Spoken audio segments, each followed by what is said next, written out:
আসসালামু আলাইকুম, স্বাগত জানাচ্ছি চ্যানেল আই সংবাদে। সংবাদ কক্ষে আপনাদের সাথে আছি আমি প্রিয়াঙ্কা। বিস্তারিত সংবাদের শুরুতেই জানিয়ে দিচ্ছি সুপার ফ্রেশ ফর্টিফাইড সয়াবিন তেল সংবাদ শিরোনামগুলো। মধ্যরাতে গোমতীর বাঁধ ভেঙে কুমিল্লায় প্লাবিত বিস্তীর্ণ জনপদ। ফেনীতে বানের তোড়ে ভেসে যাওয়া মানুষের খোঁজে স্বজনরা। আগাম সতর্কতা ছাড়া বাঁধ খুলে দেয়ায় ভারত অমানবিক আচরণ করেছে বললেন তথ্য উপদেষ্টা। সম্পর্কের টানাপোড়েনে না গিয়ে সুষ্ঠু সমাধানের তাগিদ। এবং আপাতত স্থগিত থাকবে নগদের ডিজিটাল ব্যাংকিং কার্যক্রম। গ্রাহককে সুরক্ষা দিতেই প্রশাসক বসানো হয়েছে জানালেন গভর্নর।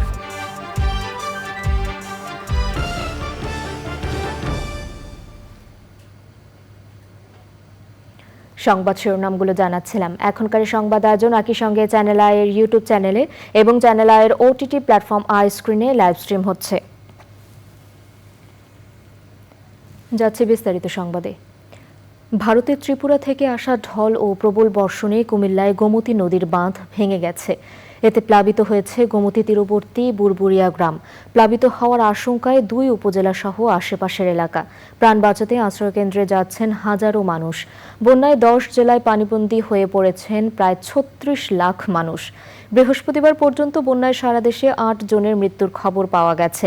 উদ্ধার কাজ ও ত্রাণ বিতরণ করছে জেলা প্রশাসন, সেনা, নৌ ও বিমান বাহিনী, বিজিবি এবং কোস্টগার্ড। আবুল কাশেম হৃদয়, সামির হোসেন ও জাহিদ হাসান শাকিলের পাঠানো তথ্য, ভিডিও চিত্রে রিয়াজ ইসলামের রিপোর্ট।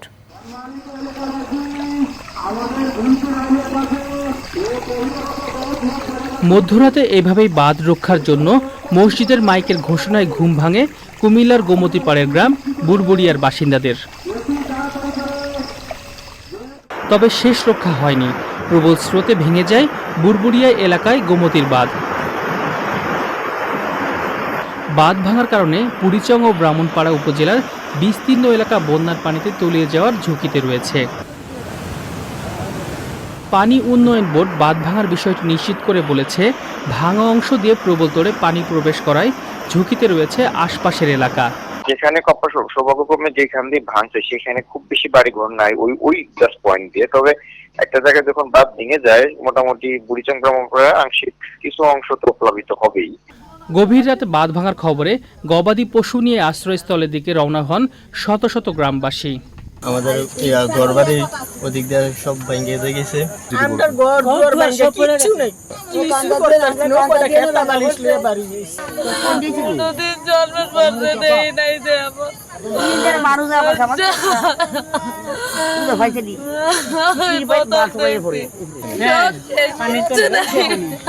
ফেনীতে বন্যা পরিস্থিতির আরও অবনতি হয়েছে। আশ্রয় ও খাদ্য সংকটে রয়েছে হাজারো মানুষ। বন্যায় ভেসে যাওয়া মানুষের খোঁজে স্বজনদের ভিড়।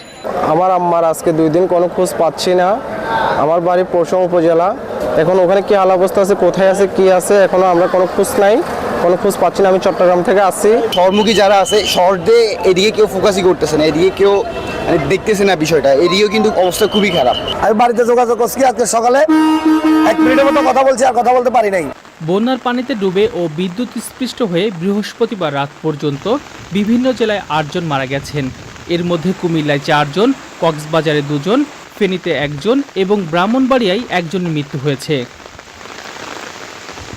উজান থেকে নেমে আসা ঢল ও প্রবল বর্ষণে কুশিয়ারা, মনু, ধলাই, খোয়াই, মুহুরী, ফেনী ও হালদা নদীর পানি বিভিন্ন স্থানে বিপদসীমার উপর দিয়ে প্রবাহিত হচ্ছে। রিয়াজ ইসলাম, চ্যানেল আই। কোনো ধরনের আগাম সতর্কতা না দিয়ে বাঁধ খুলে দেয়ায় ভারত অমানবিক আচরণ করেছে বলে মন্তব্য করেছেন অন্তর্বর্তী সরকারের তথ্য এবং আইসিটি উপদেষ্টা নাহিদ ইসলাম।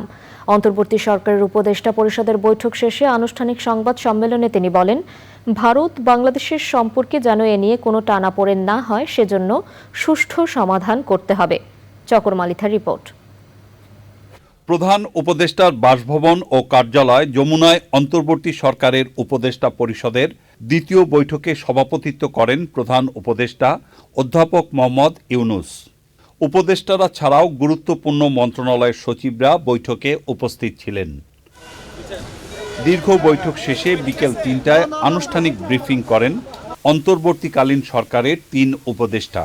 প্রথমে উপদেষ্টা রেজওয়ানা হাসান বলেন, সর্বোচ্চ গুরুত্ব দিয়ে বন্যা পরিস্থিতি মোকাবেলার সিদ্ধান্ত হয়েছে। এই বন্যা পরিস্থিতিতে যারা পড়েছেন, যারা ভুক্তভোগী, তাদের জন্য আমরা কি করব, সরকারের মধ্যে আমরা কেমন করে সমন্বয় করব, একই সাথে এই বন্যার কারণ কি, ভবিষ্যতে এই রকম বন্যা যেটা বলা হচ্ছে যে ফেনীতে এক রকমের নজিরবিহীন, সেটা এড়িয়ে চলতে আমরা কি করতে পারি, এসব নিয়ে আলোচনা হয়েছে। আমাদের সিদ্ধান্ত হয়েছে যে সর্বোচ্চ গুরুত্ব দিয়ে বন্যা উপদ্রুত সবকটা জেলাতেই উপদেষ্টা মণ্ডলীর সদস্যরা যাবেন।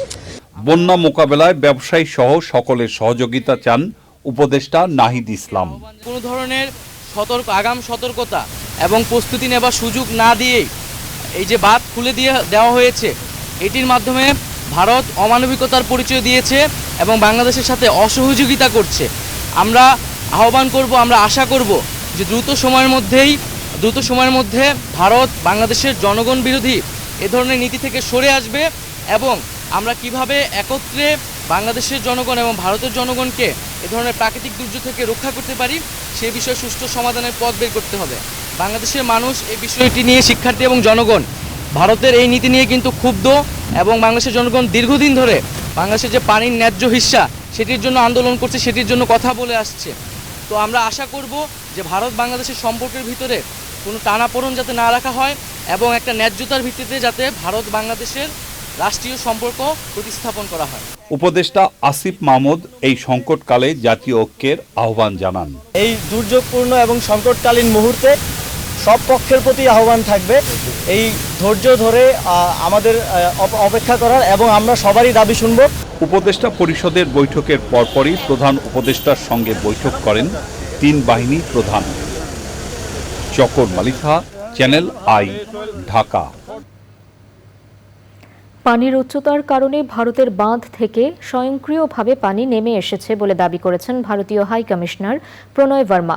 বৃহস্পতিবার বিকেলে অন্তর্বর্তী সরকারের প্রধান উপদেষ্টা ডক্টর মোহাম্মদ ইউনূসের সাথে সৌজন্য সাক্ষাতে কথা বলেন তিনি। সাক্ষাতে পানি ভাগাভাগি, নদী ও বন্যা বিষয়ে দুই দেশের মধ্যে একটি উচ্চতর কমিটি করার ব্যাপারে ভারতীয় হাই কমিশনারকে বলেন অন্তর্বর্তী সরকারের প্রধান উপদেষ্টা ডক্টর মোহাম্মদ ইউনূস। সাদি মাহমুদের রিপোর্ট।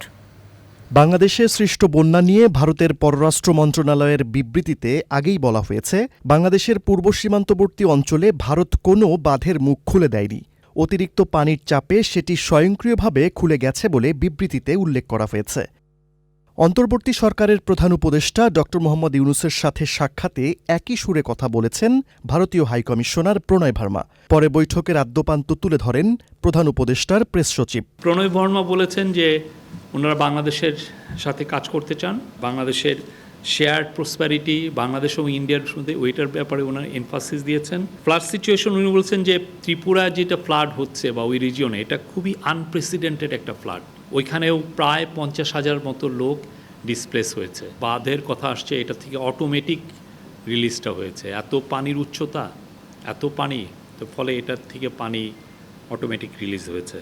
সাক্ষাতে অন্তর্বর্তী সরকারের সাথে কাজ করার আগ্রহ ব্যক্ত করেন ভারতীয় হাইকমিশনার। দুই দেশের মধ্যে পানি ভাগাভাগি, নদী ও বন্যা বিষয়ে একটি উচ্চতর কমিটি করার কথা বলেন প্রধান উপদেষ্টা। বাংলাদেশ আর ইন্ডিয়ার মধ্যে প্রায় বিজিবি এবং বিএসএফ এর মধ্যে ফ্ল্যাগ মিটিং হয়।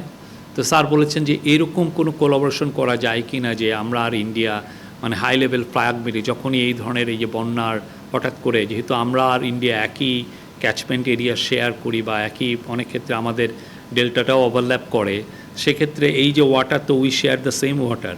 তো সেই জন্য ওনার কথা হচ্ছে যে এই খুবই হাই লেভেল একটা কোলাবোরেশন এবং এটার জন্য এমার্জেন্সি সিচুয়েশনে এটা যাতে অ্যাক্টিভেট করা যায়। সামাজিক মাধ্যমে বিভিন্ন পোস্টের কারণে বাংলাদেশে ভারতীয় স্থাপনার নিরাপত্তার বিষয়ে উদ্বেগের কথাও উল্লেখ করেন ভারতীয় হাইকমিশনার প্রণয় ভার্মা।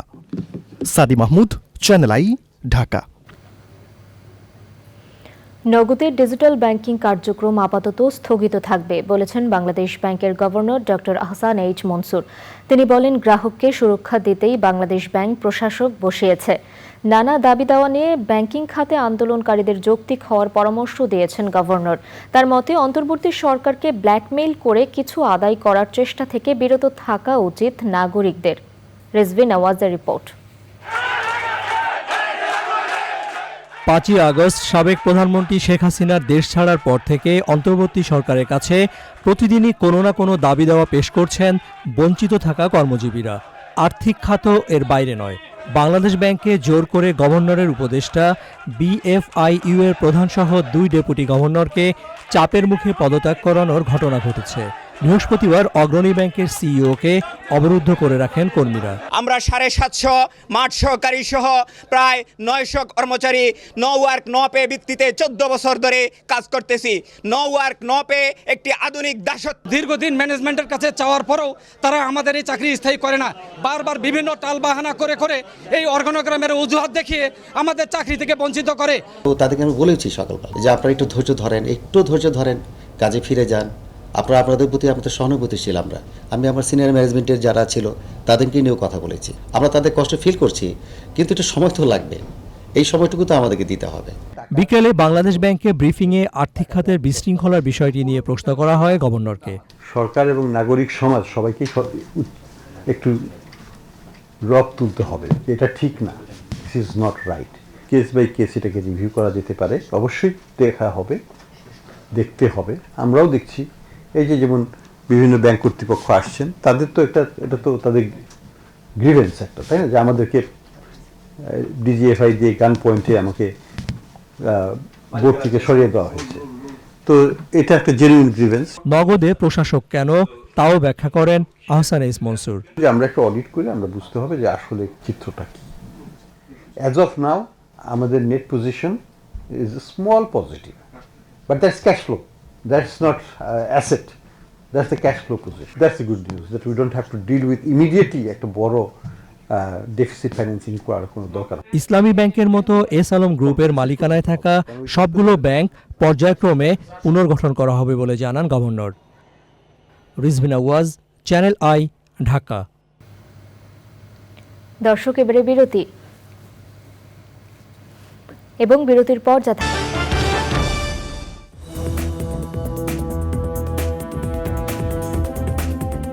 ফিরে এলাম বিরতির পর। দর্শক, ফেনীর বন্যা পরিস্থিতির খবর জানাতে সেখানে আছেন সামির হোসেন, যাচ্ছি তার কাছে। সামির, ফেনীর বন্যা পরিস্থিতির সবশেষ কি খবর আছে আপনার কাছে? ফেনীর বন্যা পরিস্থিতি যদি আমি এই মুহূর্তে বলি, ফুলগাজী, পরশুরাম কিংবা ছাগলনাইয়া ওই দুর্গম অঞ্চলগুলোতে এখন যাওয়া যাচ্ছে না। আমি ফেনীর মহিপাল অংশে সারা দেশ থেকে, চট্টগ্রাম, ঢাকা থেকেও স্বেচ্ছাসেবীরা নিজেরা বোট নিয়ে এসে হাজির হয়েছেন। তারা কিছুক্ষণের মধ্যে সবাই রওনা করবেন। আর ভোরবেলা থেকে প্রশাসন কিংবা ফায়ার সার্ভিস তারা বিভিন্ন উদ্যোগে তারা কিন্তু এসে বোট নিয়ে সেই অঞ্চলগুলোর দিকে রওনা হয়েছেন। আমি কিছুক্ষণ আগে গিয়েছি ঢাকা চট্টগ্রাম মহাসড়কের যে লালপোল যে অংশটা আছে সেখানে আমি যে চিত্রটা দেখেছি, গতকাল রাতে যারা না চট্টগ্রাম থেকে ফেনী কিংবা নোয়াখালী অথবা ঢাকার উদ্দেশ্যে রওনা করেছিলেন, তারা কিন্তু চরম ভোগান্তিতে পড়েছেন। ঢাকা চট্টগ্রাম মহাসড়কে গলা সমান পানি, বুক সমান পানি যারা ওই দিকটা পার হয়ে এসেছেন, এবং পানির তীব্র স্রোতের কারণে 8-10 জন একসাথে হাত ধরাধরি করে হাঁটা ছাড়া তারা কিন্তু পানির স্রোতে ভেসে যেতে পারেন বলে তারা আমাদের জানিয়েছেন। এবং চরম ভোগান্তি, সেখানে খাবার নেই এবং পর্যাপ্ত পরিমাণে তাদের স্বেচ্ছাসেবীরা যে উদ্যোগ নিচ্ছেন সেটি কিন্তু পর্যাপ্ত না বলে তারা আমাদের জানিয়েছেন। এবং দুর্ভোগ কিন্তু চরমে। এই চিত্রটা দেখে কিন্তু বোঝা যায় যে ছাগলনাইয়া, ফুলগাজী, পরশুরামে কি অবস্থা চলছে।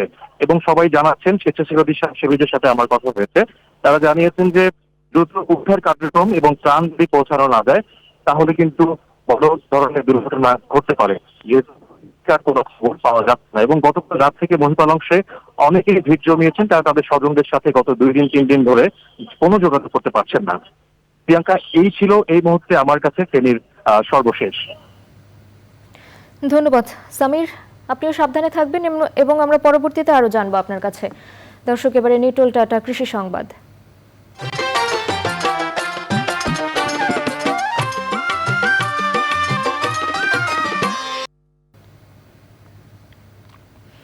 সাতক্ষীরায় সোনালী মুরগির বাচ্চার উৎপাদন কমে যাওয়ায় সংকটে খামার মালিকরা। চাহিদার তুলনায় মুরগির বাচ্চা পাচ্ছেন না ব্যবসায়ীরা। সাতক্ষীরা থেকে আবুল কালাম আজাদের পাঠানো তথ্যচিত্রে ডেস্ক রিপোর্ট। ব্রয়লার মুরগির চেয়ে সোনালী মুরগির দাম ভালো পাওয়ায় এই মুরগির চাষ বেশি করেন সাতক্ষীরার খামারিরা। সম্প্রতি হঠাৎ করে মুরগির বাজার দর পড়ে গেছে। অপরদিকে বেড়ে গেছে পোল্ট্রি খাদ্য ও ওষুধের দাম। এই অবস্থায় প্রতিকূল পরিস্থিতিতে ব্যবসায়ীরা। সোনালী মুরগি রেডি মালের তুলনায় এখন সোনালী মুরগির বাচ্চা প্রতি পিস 20 থেকে 25 টাকা থাকার কথা ছিল, কিন্তু সেই বাচ্চা এখন প্রতি পিস 50 থেকে 55 টাকা, এমনকি 60 টাকাও আছে গ্রেড অনুযায়ী। এক বস্তা খাবারের মূল্য এখন 4000 টাকা ছিল, 1700 টাকা থেকে আমরা ব্যবসা করছি। এইভাবে যদি আমরা সেইভাবে একটু দাম সব জিনিসের কম হয়, সেইভাবে আমরা এটা সরকারের কাছে আর কি আবেদন করেছি।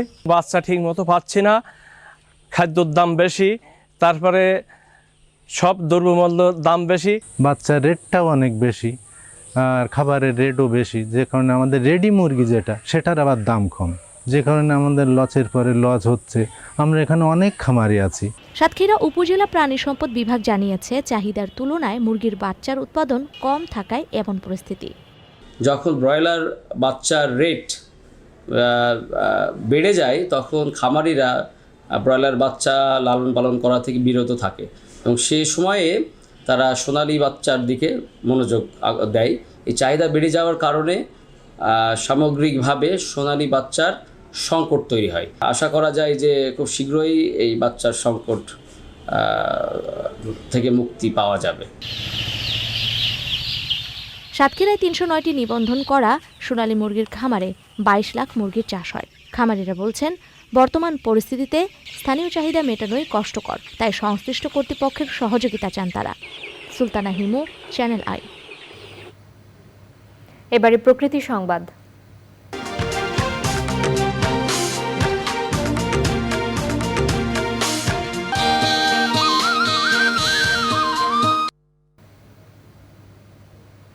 গাইবান্ধায় জনবহুল বাজারে বসতি গড়েছে হাজারো বাবুই পাখি। জনকোলাহল ছাপিয়ে পাখির কিচিরমিচির শব্দে মুখর পৌর বাজার এলাকা। এমন মনোরম দৃশ্যে মুগ্ধ এলাকাবাসী। এসব পাখি রক্ষায় তদারকি করছেন ব্যবসায়ী সহ স্থানীয়রা। ফারুক হোসেনের পাঠানো তথ্য ভিডিও চিত্রে আফরোজা হাসির রিপোর্ট। সন্ধ্যা হলেই হাজার হাজার বাবুই পাখি এসে আশ্রয় নেয় বাজারের বটপাকুড় গাছে। পাখির আনাগোনা আর কিচিরমিচিরে মুখর হয়ে ওঠে পৌর বাজার সহ এর আশপাশের প্রকৃতি। উপদ্রব বা শিকারের ভয় না থাকায় দীর্ঘদিন ধরেই বাজারের গাছে বসবাস করছে এসব বাবুই পাখি।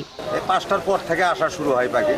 আমরা রাত 12টা 1টা পর্যন্ত এখানে থাকি, কিন্তু আমাদের সামনে কেউ হাত দিতে সাহস পায় না। হাজার হাজার পাখি এখানে নিয়ে বেরিতে ঘুমোয়, খুব ভালো লাগে আমাদের। বনাঞ্চল কমে যাওয়ায় লোকালয়েই বসতি গড়েছে এসব পাখি। কেউ যদি পাখির উপর অন্যায় অত্যাচার করে এবং তার উপর তাকে প্রতিবাদ জানানো দরকার আমাদের, কারণ পাখিরা নিরাপদ জায়গায় থাক, আমরা এটা চাই। পাখি আমাদের জন্য অনেক উপকারী এবং সামাজিক ভারসাম্য রক্ষা করে এবং দেখতে প্রকৃতির সৌন্দর্য বজায় রাখে। প্রকৃতিতে অবদান রাখা এসব পাখি রক্ষায় সবাইকে সচেতন হতে হবে বলছেন সুধী সমাজ। পাখি প্রকৃতির ব্যালেন্স রক্ষা করে, পাখি প্রকৃতির ভালো বন্ধু। পাখির যাতে আরও এখানে সমাগম বেশি হয়, এটার জন্য আমরা আপ্রাণ চেষ্টা করছি। এখানকার মানুষও এই পাখিগুলোকে খুবই ভালোবাসে। এই নিরাপত্তা বোধ করে পাখিগুলো নির্ভয়ে এসে এখানে বাসা বেঁধে তারা বসবাস করছে। আমরা যদি এরকম পারস্পরিক পাখির মতো ভালোবাসা মানুষের মধ্যে তৈরি করি, নিজেদের মধ্যে তৈরি করি, তাহলে দেখা যাবে যে সবাই সবার কাছে নিরাপদে চলাচল করছি। পাখিদের নিরাপদ আশ্রয় গড়ে তুলতে বনাঞ্চল বাড়াতে প্রয়োজনীয় উদ্যোগের তাগিদ পাখি প্রেমীদের। আফরোজা হাসি, প্রকৃতি ও জীবন ডেস্ক, চ্যানেল আই। এবারে খেলার খবর।